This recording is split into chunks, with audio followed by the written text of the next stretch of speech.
नमस्कार, मैं छत्तीसगढ़ अखबार के न्यूज़ रूम से सुनील कुमार।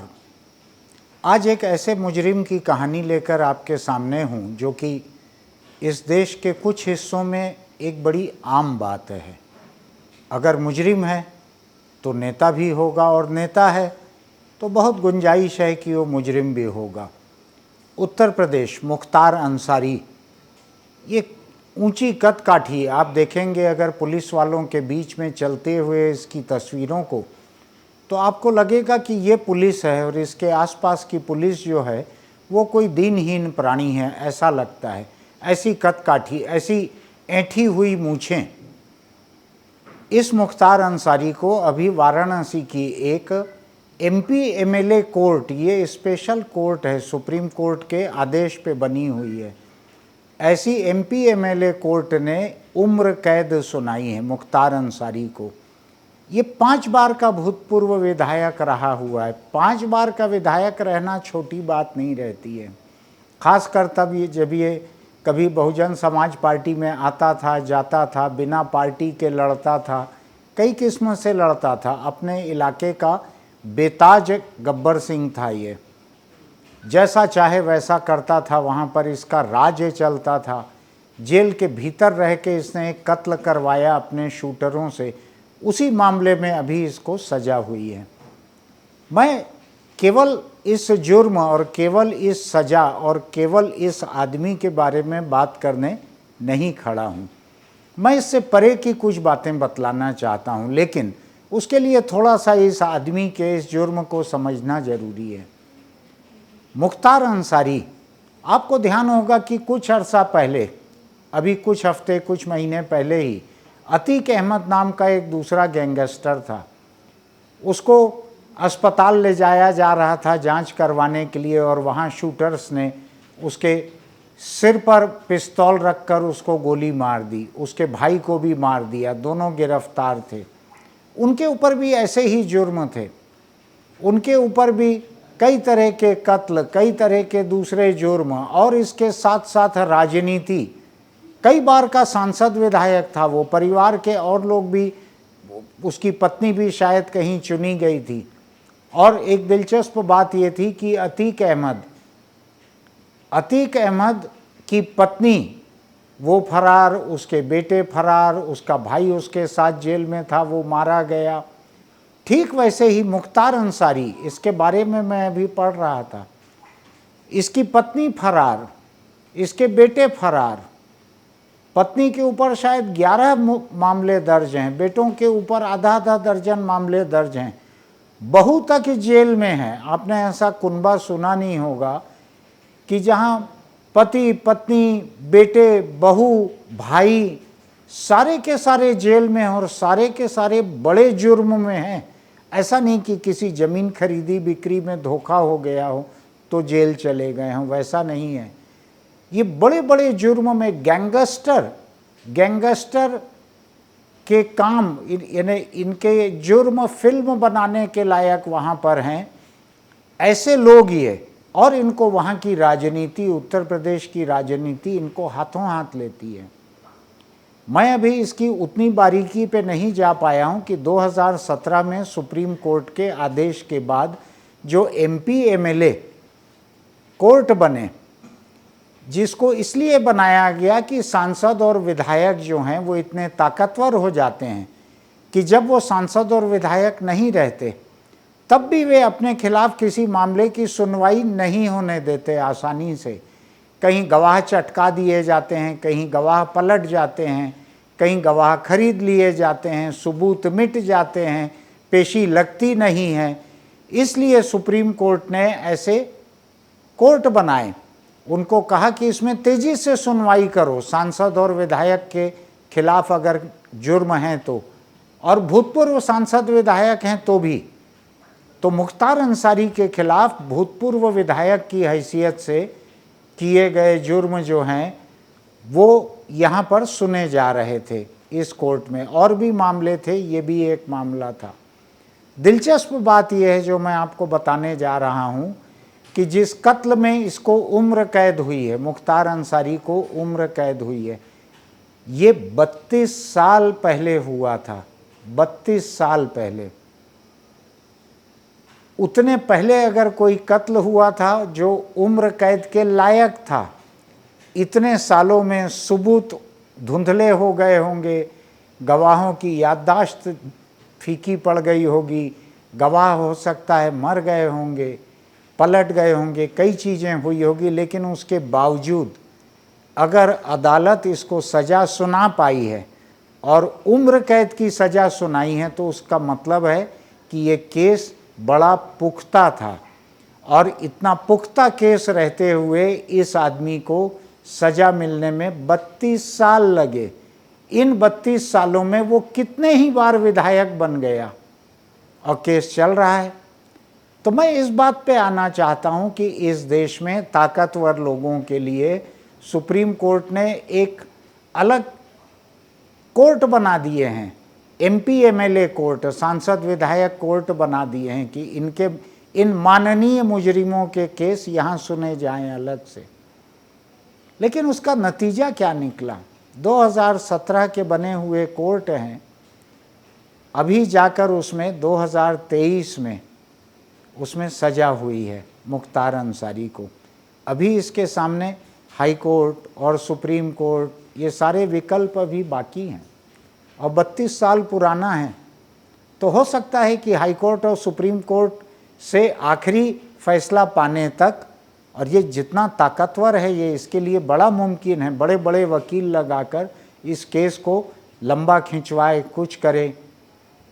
तो ये 32 साल पहले का कत्ल है और 10-15 साल, 5 साल जाने कितने साल इसको और लगेंगे। उसके बाद अगर इसकी ज़िंदगी बाकी रहेगी तो उम्र कैद भी थोड़ी बहुत काट लेगा। ऐसा का ऐसा हाल अतीक अहमद का हुआ, ऐसा का ऐसा हाल यूपी के, बिहार के बहुत सारे दूसरे मुजरिमों का हो रहा है जो अदालत में दशकों तक जिनके खिलाफ मामले चल रहे हैं। और इस बीच वो चुनाव भी लड़ लेते हैं, वो सांसद विधायक भी बन जाते हैं, वो अपना गैंगस्टर का कारोबार भी माफिया अंदाज में चलाते रहते हैं अपने इलाके में। जो गवाह उनके खिलाफ रहते हैं वो डरते रहते हैं। अब मैं आपको बतलाऊं कि ये एमपी एमएलए कोर्ट जो बनाए सुप्रीम कोर्ट ने, और सुप्रीम कोर्ट के फैसले, आदेश पे केंद्र सरकार ने इनको बनवाया अलग अलग राज्यों में, उसका क्या हुआ है? सुप्रीम कोर्ट ने इस मामले में एक वकील को, एक सीनियर वकील को अपना न्याय मित्र नियुक्त किया है। न्याय मित्र ऐसे नियुक्त किया जाता है कि जज उतना समय किसी मामले को नहीं दे सकते, तो वो एक न्याय मित्र नियुक्त करते हैं जो दोनों पार्टियां या ज़्यादा पार्टियां, जितनी भी पार्टी हैं, उनसे परे मामले को समझते हैं, जांच पड़ताल करते हैं और जज को बतलाते हैं कि हमारी ये राय है। ऐसे न्याय मित्र को सुप्रीम कोर्ट ने अपॉइंट किया जो एमपी एमएलए कोर्ट के मामलों को देख रहे हैं कि वहाँ सुनवाई कैसे चल रही है। ऐसे न्याय मित्र ने सुप्रीम कोर्ट में अभी एक रिपोर्ट दाखिल की है, पिछले ही महीने 3 मई को, आज से करीब करीब 1 महीना पहले एक रिपोर्ट दाखिल की है। उस रिपोर्ट में उन्होंने हालत बतलाई है कि एमपी एमएलए कोर्ट में कैसे चल रहा है। उसमें उन्होंने ये बड़ी तगड़ी सिफारिश की है कि जिन लोगों को खूंखार जुर्म के लिए, कत्ल है या बलात्कार है या किडनैपिंग है, ऐसे जो खूंखार जुर्म हैं, हीनियस क्राइम, इसमें अगर सज़ा होती है एमपी एमएलए कोर्ट से, तो उनके ज़िंदगी भर चुनाव लड़ने पर रोक लग जानी चाहिए। आज कानून का इंतजाम ये है, जो हिंदुस्तान का जनप्रतिनिधित्व कानून है, वो ये कहता है कि सज़ा काटकर जेल से छूटने के बाद 6 साल तक वो व्यक्ति चुनाव नहीं लड़ सकते, लेकिन 6 साल के बाद लड़ सकते हैं। दिक्कत ये है कि ये इतने ताकतवर रहते हैं कि ये 6 साल के बाद भी इनके पास पैसा भी रहता है, सपोर्ट बेस भी रहता है, राजनीतिक संपर्क भी रहते हैं, कुछ पार्टियां बिकने को तैयार भी रहती हैं। मैं उनका नाम लेना नहीं चाहता क्योंकि मेरे पास सबूत नहीं है, लेकिन उत्तर प्रदेश के बारे में आपने बार बार सुना होगा कि कुछ एक राजनीतिक दल अपनी टिकट बेचते हैं। तो इनके पास हर इंतजाम रहता है, इनके पास अपने गैंग हैं, इनके पास पैसा है टिकट खरीदने को, इनके पास सब कुछ है। तो अदालत के, सुप्रीम कोर्ट के न्याय मित्र वकील ने अदालत को सुझाया है कि इस कानून को बदला जाए और इनके ऊपर जो रोक है पूरी जिंदगी की रोक लगाई जाए चुनाव लड़ने से। ये इसलिए भी किया जा रहा है कि ये अदालत के भीतर जो एमपी एमएलए कोर्ट हैं वहाँ पे भी एक ताकत रखते हैं।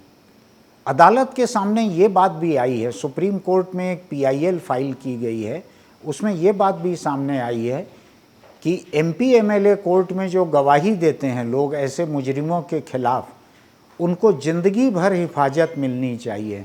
इसको विटनेस प्रोटेक्शन कहा जाता है कि आपने किसी बहुत खूंखार अपराधी के खिलाफ अगर गवाही दी है तो आपकी ज़िंदगी को खतरा हो सकता है।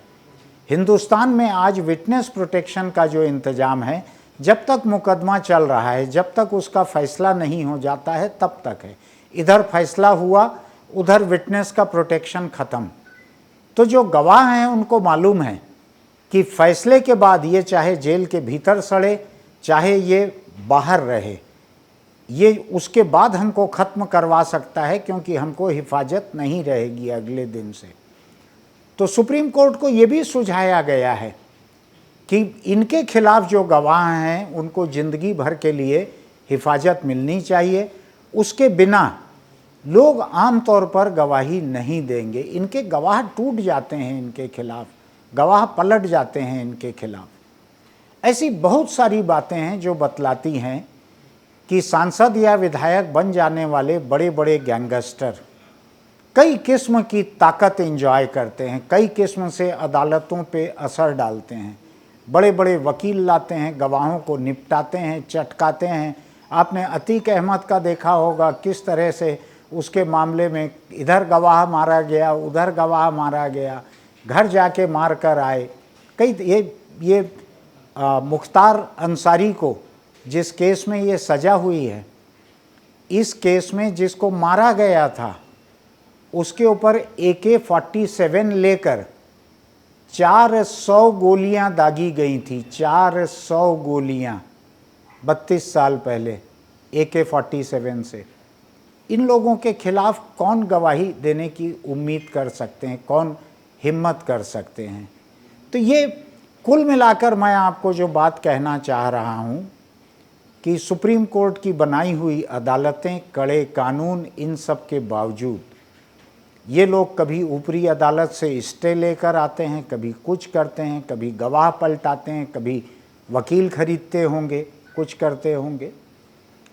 हालत हिंदुस्तान में अभी ये है कि आपके पास सत्ता की ताकत हो, पैसे की ताकत हो, जुर्म की ताकत हो, तो आपके हाथ में एक ऐसी लाठी है कि राह चलती किसी भी भैंस को आप कह सकें कि मेरे हाथ में लाठी है और ये भैंस मेरी है। ये बहुत सारे सांसद विधायकों के मामलों में आपको ये देखने मिलेगा। उनके खिलाफ किसी तरह का कोई इंसाफ होना आसान नहीं रहता। इनके मामलों को आप देखिए, देश के कानून को देखिए।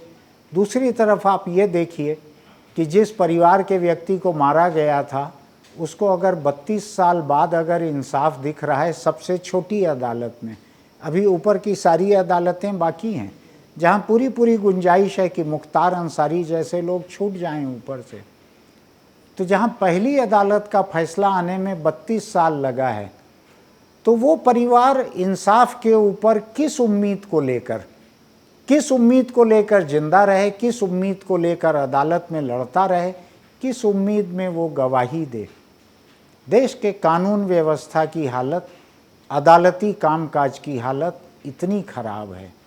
जो आप अदालतों के बारे में देखते होंगे कि न्याय की मूर्ति ऐसा आँखों में पट्टी बांध के एक तराजू लेकर खड़े रहती है इंसाफ करने के लिए, तो उसके एक पलड़े पर बैठा हुआ मुजरिम जितना भारी होता है उसके खिलाफ इंसाफ की गुंजाइश उतनी ही हल्की रहती है। ये हमारे न्याय व्यवस्था का तराजू है। जितना भारी मुजरिम उतनी हल्की संभावना उसके खिलाफ कोई फैसला होने की, कोई इंसाफ होने की। तो आप इन बातों को देखिए, खबरों में पढ़िए, हिंदुस्तान की न्याय व्यवस्था के बारे में सोचिए। आपके इलाके में अगर इतने जुर्म नहीं होते हैं तो भी सोचिए, क्योंकि देश तो एक ही है। आज बस इतना ही। मैं फिर किसी खबर को लेकर आपके बीच आऊँगा। फ़िलहाल अगर आपको हमारे ये वीडियो अच्छे लगते हैं तो आप YouTube पर इनको सब्सक्राइब कीजिए, नोटिफिकेशन की बटन दबाइए, उसकी कोई फ़ीस नहीं है। फिर मिलते हैं।